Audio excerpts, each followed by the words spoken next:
guys, welcome back to Sparkman Homestead. My name is Krista and we are finally in the garden and I'm getting to do the July garden tour.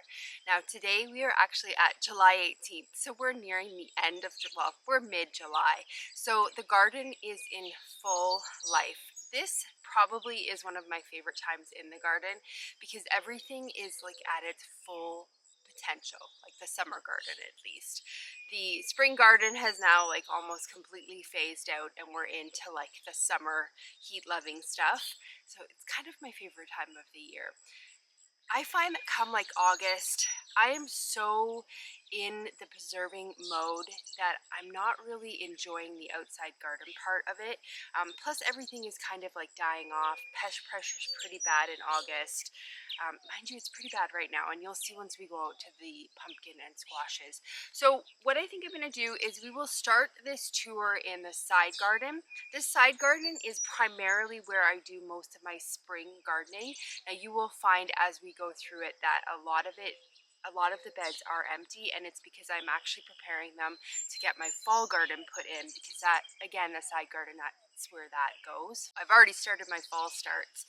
They're inside under a grow light because it is too hot out here and they will not grow. We have the side garden that is primarily like where I keep my spring stuff and like a couple odds and ends of summer stuff. And then we have a back in-ground garden, and that is where I keep stuff that likes to sprawl and stuff that kind of tends to get a little bit bigger. We will get started on this side garden. I tried to get out here yesterday morning and do this tour for you, but I got out a little bit too late in the day and my phone kept overheating. So we are out.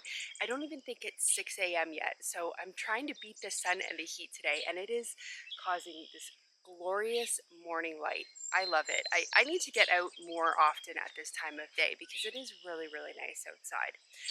So right here in these beds behind me, this bed right here is some lemongrass. Now this has a really long growing time, so this will still get a lot bigger, but I actually tested it the other day and it really does taste like lemongrass. So I am going to take some of this and dry it for some teas in the winter.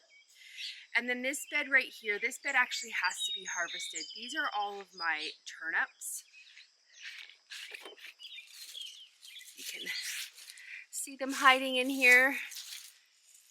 Definitely need to get some of these guys picked because the foliage on them is starting to die, so that means that they're done.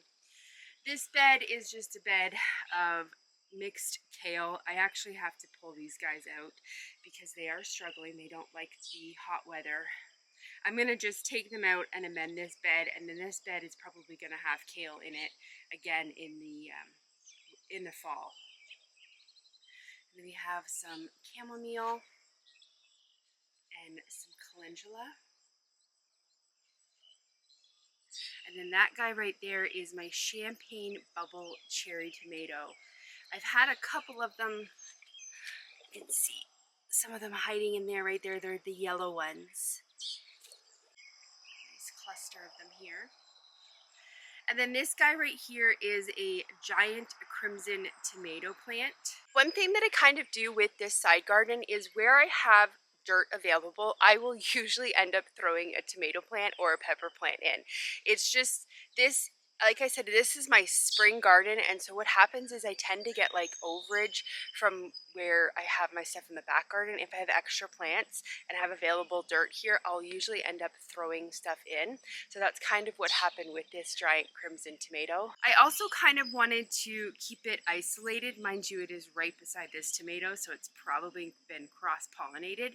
But my hope was to try to save some of these seeds because I really like this particular tomato, and it looks like we might... Look it in there. Ooh, looks like we're getting a ripe one. I'm gonna actually have to pick this guy. I have really, really bad bird pressure where I am, so I have to actually pick my tomatoes before they're completely ripe. Otherwise, the birds actually get at them, and I find that I get a lot of like army worms in my... gnat on my face. I find that we get a lot of army worms in the tomatoes if I don't pick them before they're like completely ripe.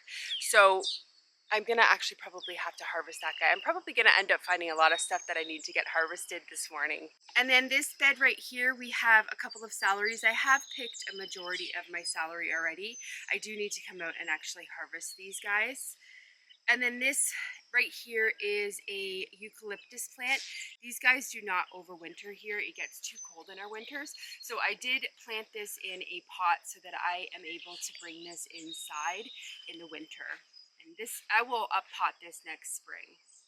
And then over here we have a cucumber plant. It's starting to flower. I had my snow peas in here, so I'm a little late getting this cucumber in, and hopefully it doesn't result in a bitter tasting cucumber. Last year I preserved enough pickles to last me for 2 years, so I did not need to grow any like pickling cucumbers this year. This particular cucumber plant is actually a long, it's called a tasty green. It's like a long, almost seedless cucumber. It's going to be perfect for having it in salads and like sushi and stuff like that. So I have a cucumber plant there, and then I have another one over here I'll show you. But that is what that variety is. I'm not growing any pickling cucumbers because I really don't need them. That huge thing right there is a mullein plant. I'm hoping it will flower pretty soon. And then I have couple of different varieties of tomatoes in here. I did have my peas planted here, so these tomato plants again were like an afterthought. I had some dirt and extra plants, so I just kind of threw them in here. This variety right here is a Paul Robinson. This one is a Romano, I believe it's called. And then the next three are Amish paste, and you can see we're starting to get some ripe tomatoes in there. That's exciting. And then I have a little bucket here of fenugreek or of this stuff. I tend to butcher a lot of the names, so I'm just going to end up showing you guys a lot of the tags. But I just seed started some of those in there, so they're starting to germinate. And then this guy right here is my stevia plant. I like coming out and just harvesting leaves when I have like a tea or something. I'll just throw a couple leaves in. And then this is a thornless blackberry bush. It is actually almost done. I've been harvesting from it for about a month now, so it's on its last kind of run of berries. There's not very much in here. A couple red ones, but they'll go black soon.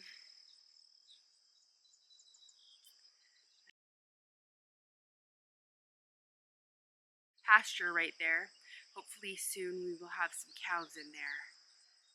That's our goal. I forgot to mention to you guys, if you are new here, I am located in southern Kentucky. I am right on the Tennessee-Kentucky border. I'm very, very close to Nashville. I'm about 45 minutes north of Nashville. We are in growing zone 7AB. It all depends. Some years we're 7A, some years we're 7B. It all depends on what the weather's feeling like. We have a full 4-season growing, or a full 3-season growing here. I can grow a spring, summer, and fall garden, which is absolutely amazing because I love having that option in the fall to kind of extend it and be able to harvest stuff into the winter. We also have some comfrey over here, and then some random volunteer sunflowers. My hyssop is all starting to die back. I have some catnip and then some wormwood also. This bed right here is some red okra, and then I have a couple of onions left. I have harvested a majority of my onions, and they're all curing right now. And then I have a couple little carrots left over. I did have my carrots in here, but I pulled them all a long time ago because they will get bitter here if I don't pull them early. I am planning on actually putting more carrots in here for the fall. That's why I'm kind of leaving this space empty. And then over here, I just have a couple little cherry tomatoes. And then this little guy right here is a butterfly pea.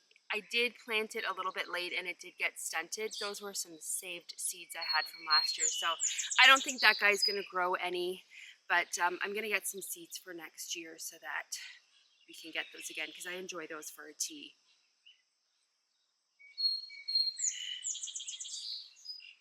And And then this bed right here, I have some oregano, and then this is a chocolate bell pepper.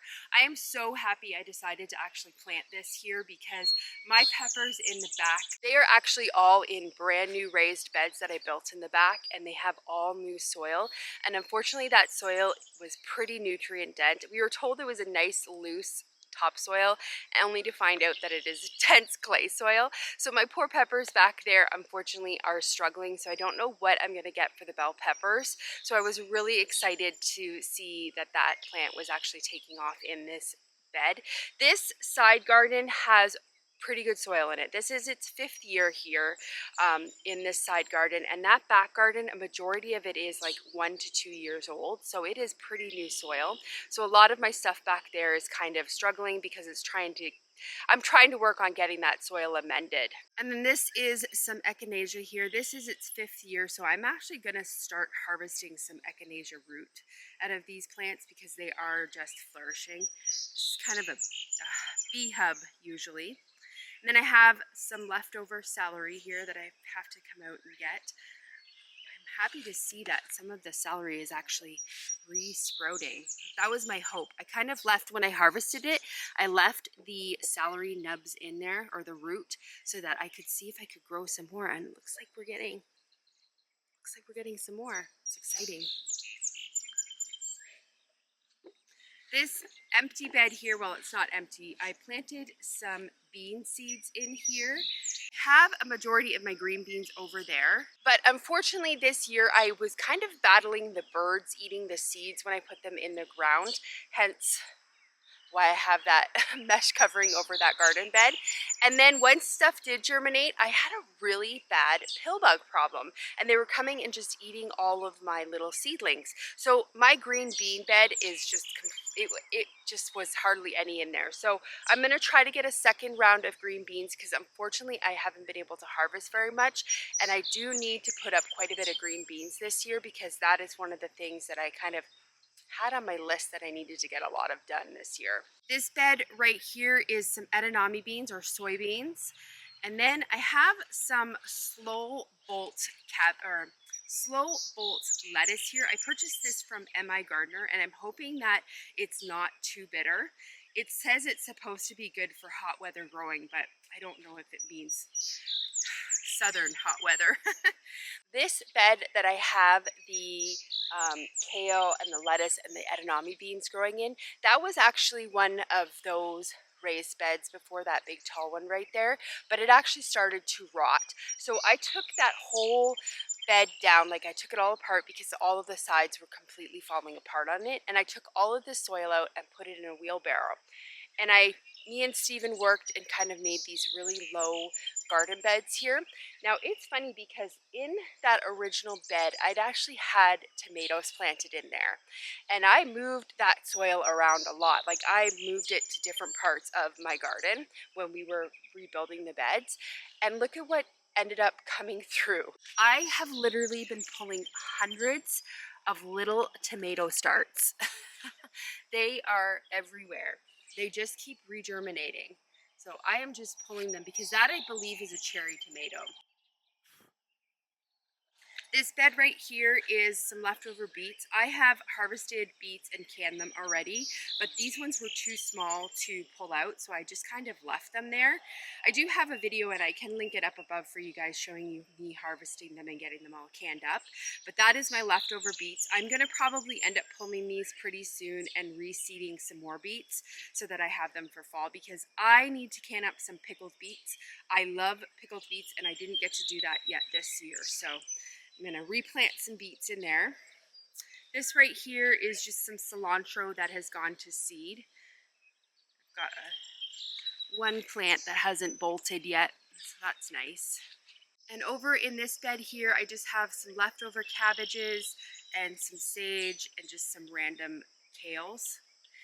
Now this cabbage here, this is a red rock cabbage. It's not ready to be harvested yet. It could stand to get a little bit bigger. And then I believe that this is a Copenhagen, but look at how bad it's starting to get really damaged by the cabbage worms. One really cool observation that I found this year was that the red rock cabbage did hardly got any pest damage at all, like hardly any pest pressure, whereas like my early round Dutch cabbage and my Copenhagen cabbage just got annihilated by the cabbage worms. So I think what I'm gonna do going forward is, I mean, I'm still gonna grow the green variety because I do like that, but I think I'm gonna focus more on the red rock because the pest pressure was just not there with that. That was a really cool observation that I seen this year. And this bed right over here, this bed is actually tomato branches that had broken off. We get really bad winds here because we're kind of like in a wind tunnel, so the winds come really strong, and I find that whenever we get a little bit of a thunderstorm, a lot of my tomato plants, the branches break off that are heavy. So what I have been doing is actually saving my branches, putting them in a little bit water until they root, and then I've just been replanting them and they are taking off. I have no clue what these varieties are because I literally just take the branch, I find it on the ground, take the branch, get it to root, and then I throw it in the ground. So these are nice because I'm hoping that I will be able to get a fall harvest off of these tomato plants. I actually have one more, I have a spot for it right there that I need to come out and plant. Right here I just have some mint. I like to keep my mint kind of in its own containers just because it does grow crazy. I did harvest some of that middle one, that's peppermint. I made really nice iced tea with that one. That one is apple mint, and then this one is my favorite, chocolate mint. I actually have to come out and harvest some of that. These are a couple of my jalapeno peppers. Getting some good growth on them. I don't really need to focus on jalapeno peppers because I preserved enough last year to last me for 2 years. So I only put a couple in the ground to make a tomatillo hot sauce. So that is what this big plant right here is. This is my tomatillo plant. It is struggling right now. I'm trying to figure out what's going on with it. All of my leaves are, I mean, they're just curling right now because they need water, but a lot of my leaves are starting to go yellow, like really bad. I don't know if it's because I had onions in here. I actually have to come out, and a whole bunch of them have dropped, so I need to come out and harvest some of these guys. But I had onions all around here. I've since picked my onions, but this tomato plant, this tomatillo plant is just looking like it's kind of really struggling. So I'm gonna have to come out and maybe amend it a little bit more.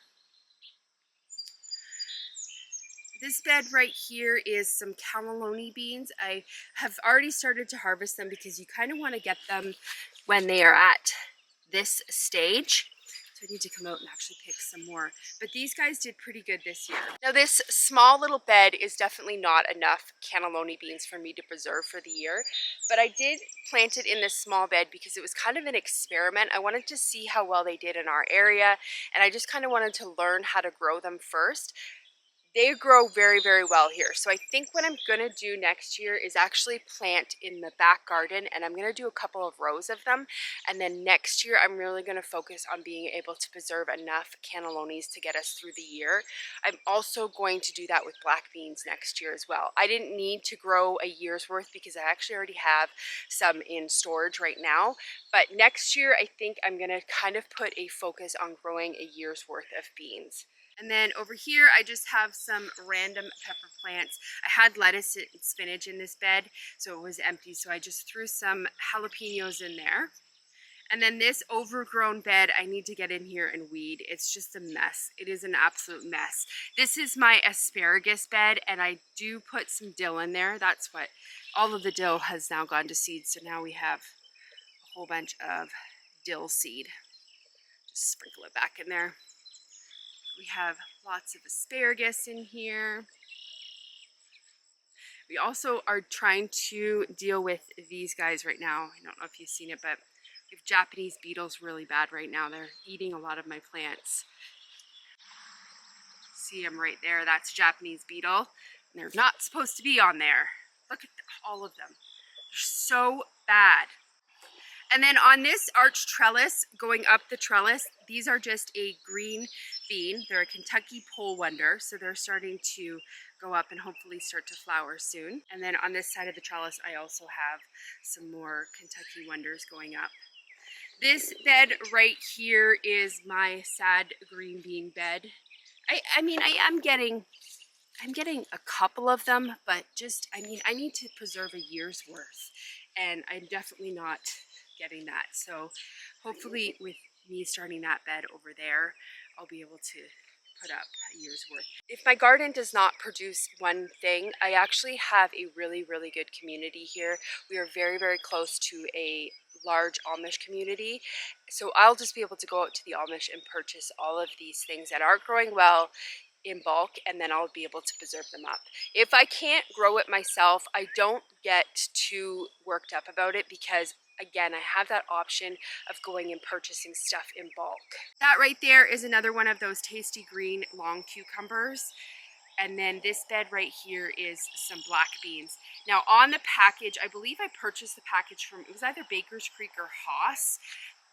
They said it was a bush bean, and it is definitely not a bush bean.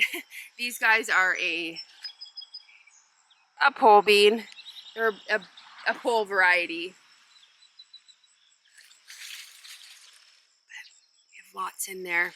I use the black beans as a dry bean, so I'm gonna let these guys all dry out on the actual bush, and then I'll pick them once they're dry. It's the same with the cannelloni beans. You let them completely die on the plant and then you harvest them. And then these last 3 beds over here, that is where I had my broccoli and cauliflower, and you can see it's all pulled.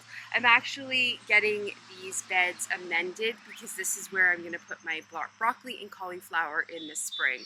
So I'm going to leave these empty and just get some amendments going because the broccoli and cauliflower will probably be planted sometime in September. So that's it for the side garden. Let's head over to the back garden. We'll take a minor detour because I do have a couple of little things kind of sprinkled throughout my yard. So we'll take a minor detour as we head to the back garden. So this bed right here is a new bed that we just planted this year. This is where my raspberries are going to be. They're kind of getting a slow start because I just started them this year. Our hope is to actually expand them this way and expand them to go all the way down here. I'm going to try to actually take off some of these stems, some of these branches, and see if I can grow some new plants. That way next year I can plant them. But this year I just threw some sunflowers in here because this bed was almost empty. Look at this guy. Isn't it gorgeous? This is my favorite sunflower this year. Just absolutely amazing. Love it. And then over here we have some Concord grapes. This is their 3rd year for these 2 plants here, and then these other ones are just new plants that I just planted this year. We had wood chipped in here, but I did not put fabric cloth underneath there or cardboard, so it's all grown up. So I'm gonna have to get back in here and wood chip again. We have lots of little grapes on here. I unfortunately don't think we're gonna get any grapes off of those though. What happened is I did not cover those grapes, so we had an insect come, and it almost is like it kind of sucked stuff out of the grapes. So every grape that is actually ripening is rotting. So this is my very first time really learning about grapes. I've never grown grapes before in any of my gardens. So yes, these are on their 3rd year here, but this is the very first year that they're actually producing. So I'm learning kind of how to prune them, and I know now that I've kind of seen that pest pressure with them, I know I have to get those covered up. As soon as I start to see those little grapes forming, I gotta get them covered with some type of mesh bag. That way I don't have to worry about the pests kind of getting at them. In our front of our yard, we actually have some peach, plum, and apple trees. We're kind of trying to like make a little bit of a barrier with some apple trees.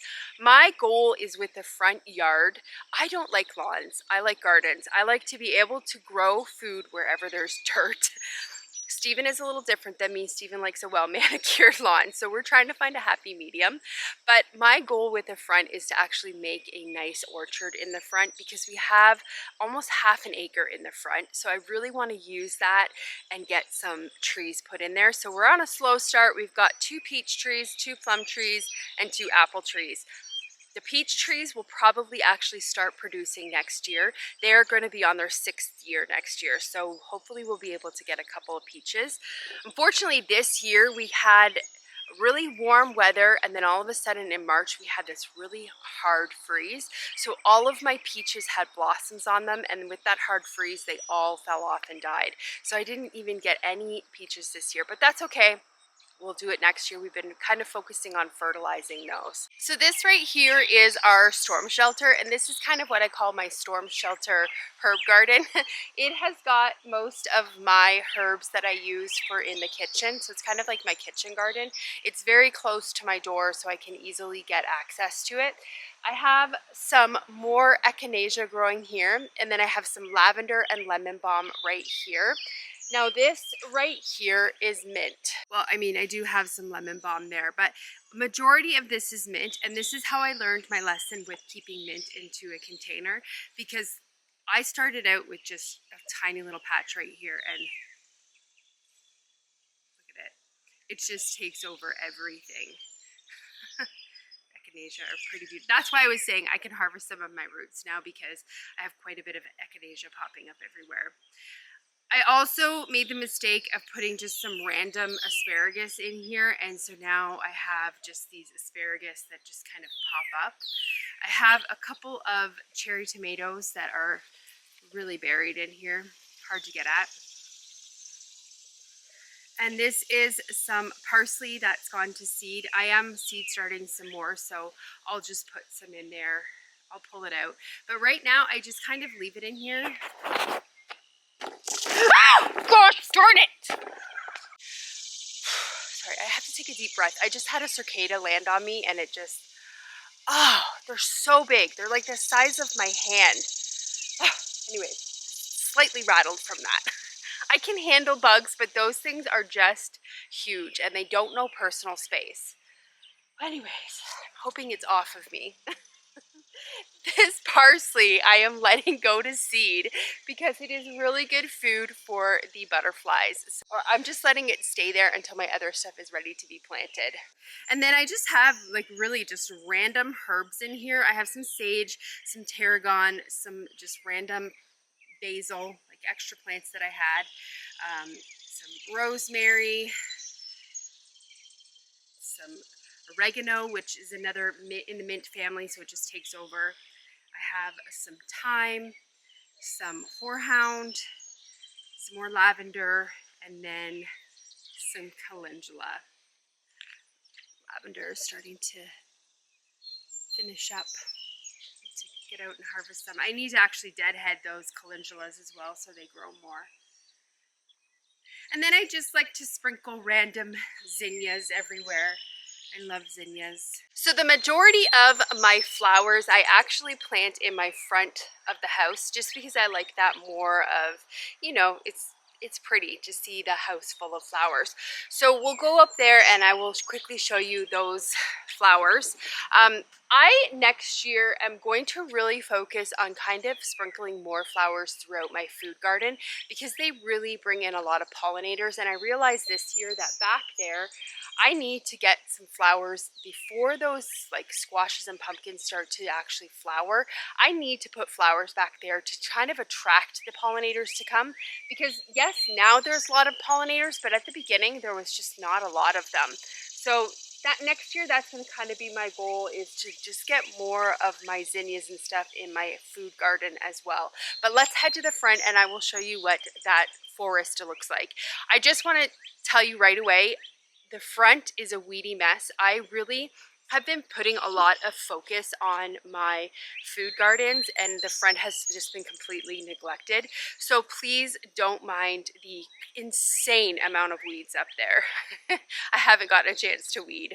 So I just have a whole mix of different flowers up here. I have lots of beautiful zinnias, sweet alyssum down there, and again, weeds. And these are one of my new favorite ones this year. I forget what they're called. I'll put the name at the bottom of the screen for you guys, but these are so gorgeous. I'm going to be trying to save seeds from these this year. I have some little beautiful white carnations, lots of calendula.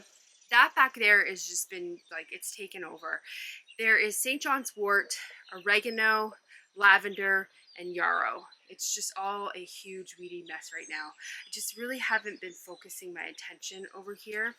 And then I have some random mullein there.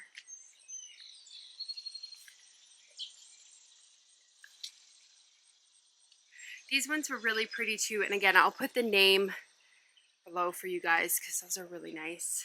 And then I have some rose bushes here. I have some gorgeous weeds. More chamomile. I've really been picking this bush, so a lot of them are done now. That is a rhubarb plant. And then we have a toothache pain there and some lemon balm right there. And the lemon balm is seeding over there as well, which is fine. I love lemon balm.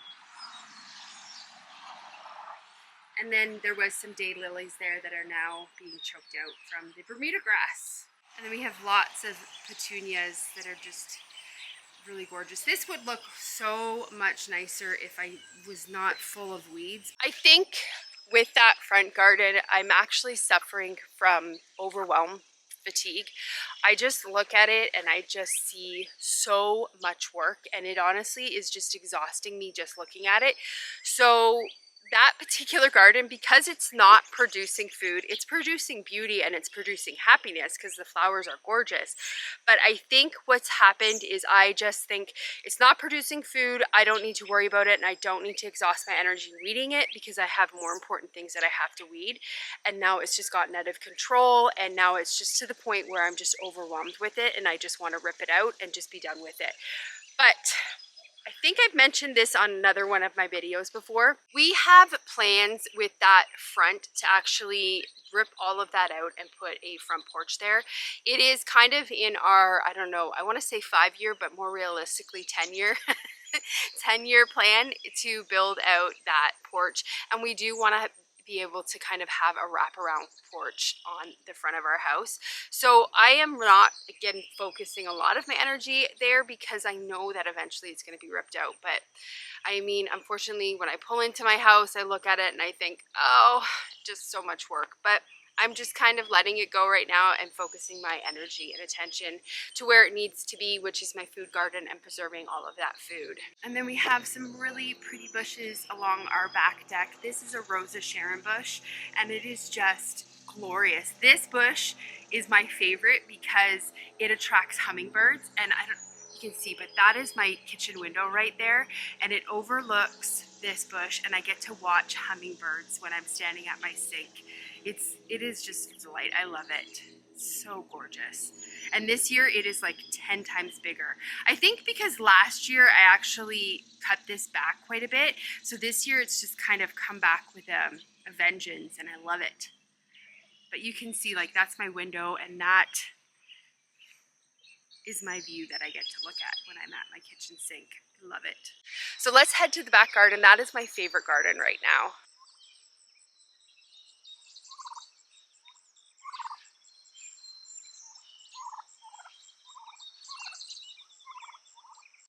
If you hear any chatter, it's probably just the turkeys. This is their pen. These are some turkeys that we are actually growing out. These are meat turkeys. They are a giant white. We have 9 of them. So they will be ready in August. So they like to be back here because they get a lot of garden scraps. But this is the back garden. It's so beautiful.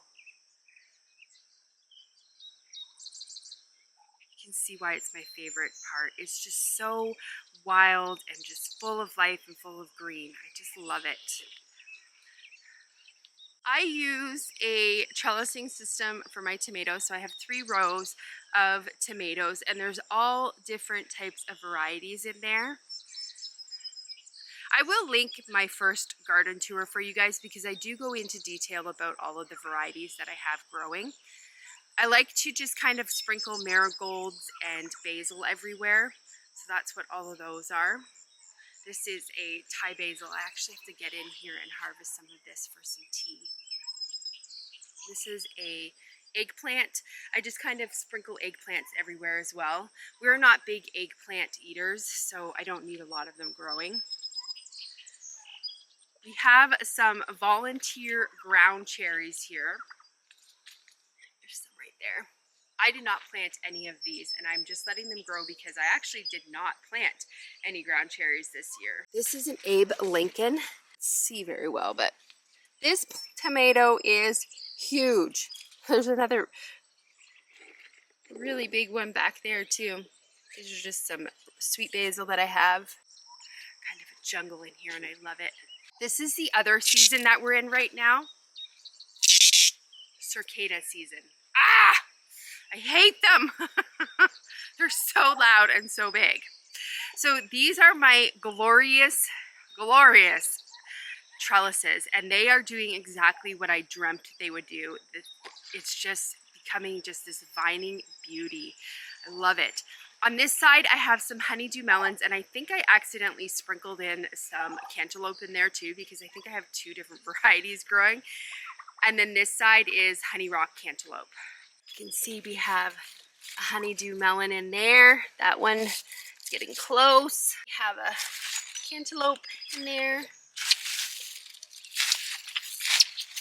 couple more cantaloupes right there. And this trellis over here has some Kajari melons on there. And then this right here is a Malabar spinach.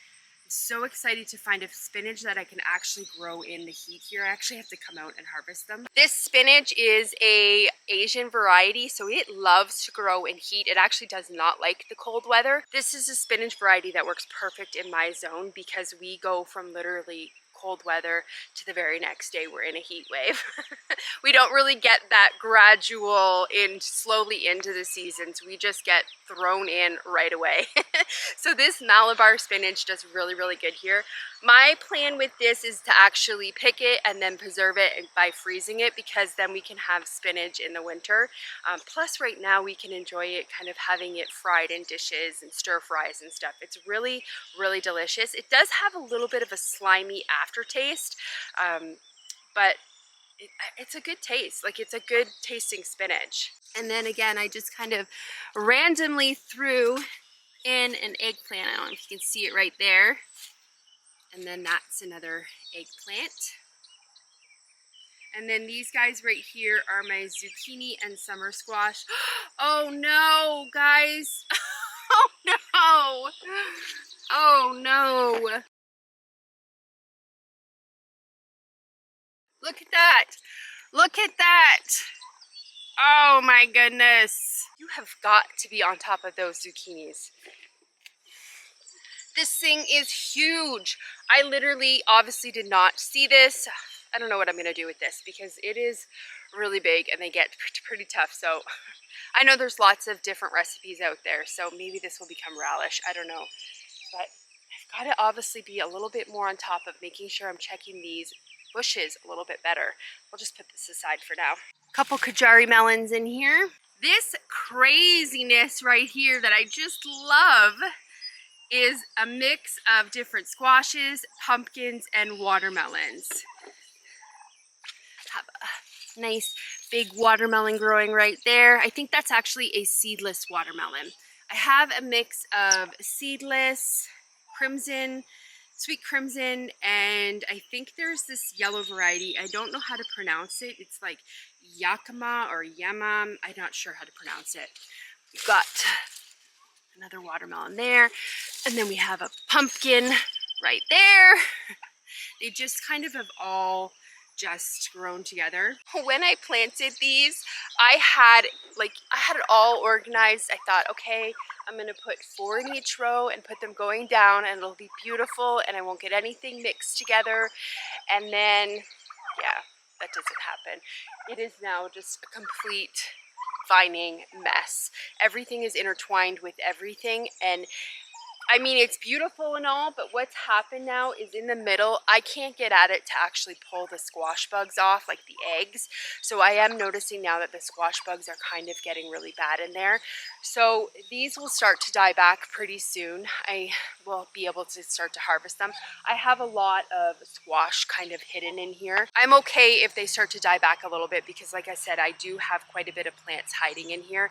And I know where we live, we have such bad squash bug pressure that I just kind of know, just make sure I get the plants pretty healthy at the beginning so that they can kind of pump out some fruit before the bugs really get bad. So they've kind of done their thing and now they're on the other side of it. I find August everything really just starts to die back a lot because the bugs just get too intense for out here.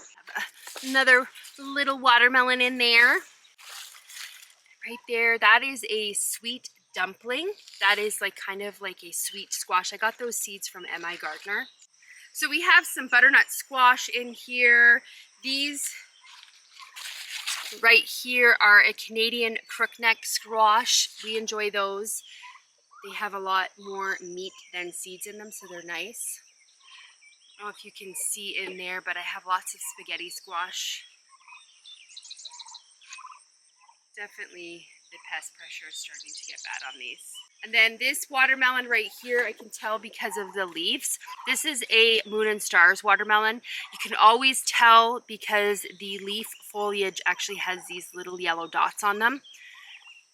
I really enjoy that watermelon. They're just vining all the way down there. I have some more zucchinis here. Sun's starting to come out. Woo! Have to hurry through this. This guy right here, these are my favorite melon. I don't know if you can see it in here. It's really big. That one is called a Tennessee melon, and it's kind of like a mix between a cantaloupe and a honeydew melon, but it gets like watermelon size. It gets like up to 15 pounds. They're really, really, really prolific, and I love growing them.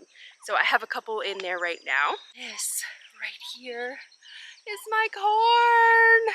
It's growing. Look at it, it's all tasseling. Oh, I'm so excited to see it growing. Starting to get some ears form.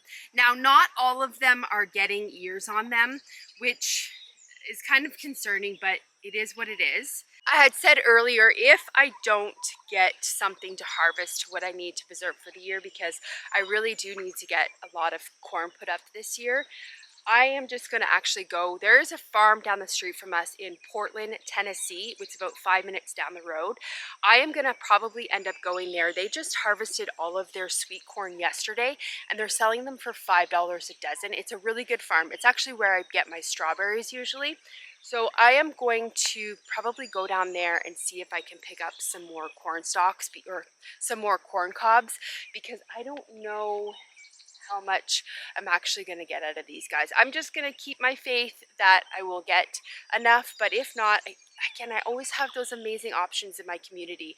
I just like to keep stuff local. I really try to avoid grocery stores. Not that there's anything bad with grocery stores, but I just prefer to keep my money in my local community and just support farmers who are doing the exact same thing as me, who are trying to steward the earth in the best ways possible. These beds right here are our strawberry beds. I just put these in this year.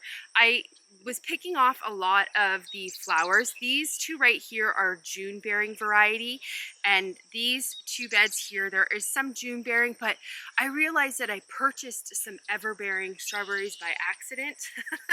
And now I have strawberries, which, I mean, that's not a problem. But it's just, there's a mix of them in here. That bed right there, I believe, is all everbearing as well.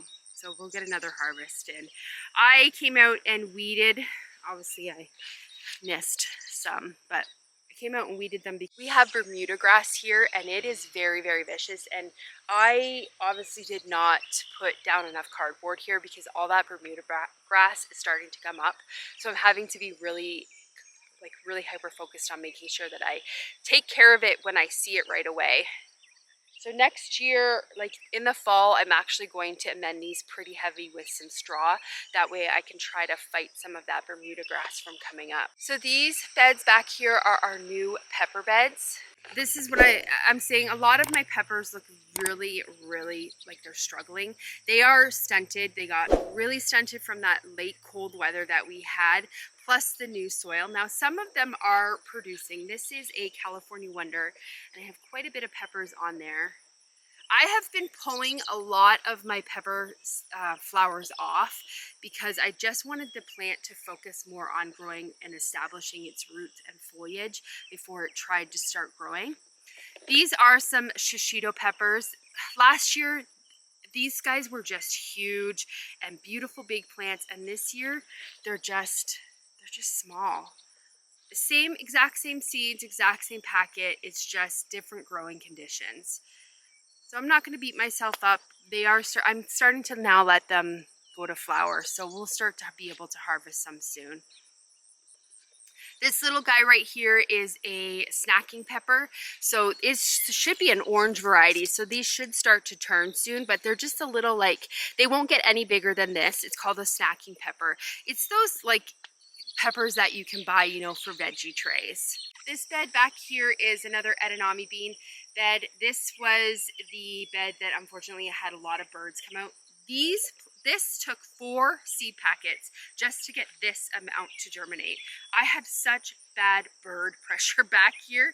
As you can see, we're in an open field. I don't have any type of scarecrow or anything back here, which I probably should get something.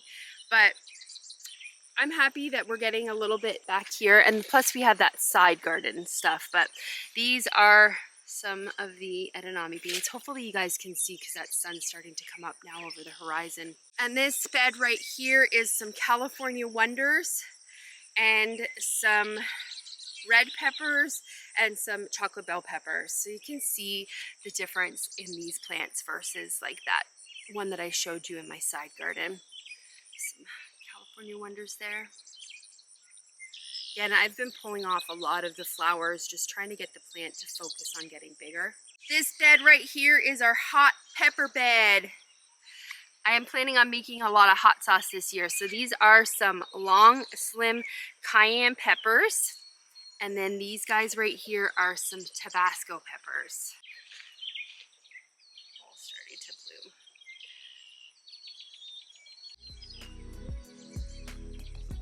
That is it. That is my garden tour for the month of July. I am going to hopefully be able to get in and show you guys mid-August what my garden's looking like. But I'm so glad that we got out here this morning because I love being in that morning sun. I got all my animals fed, and so now I can go inside and get some more canning done. I'm trying to work through all of those potatoes that I have to get canned. That's what I did all day yesterday. I'm going to try to get that last box canned up today. But I hope you guys enjoyed this tour. Like I said, I'm going to try to get back out here mid-August and show you what it's looking like. I hope you guys have a great day or night whenever you're watching this, and I will see you on the next video. Bye guys.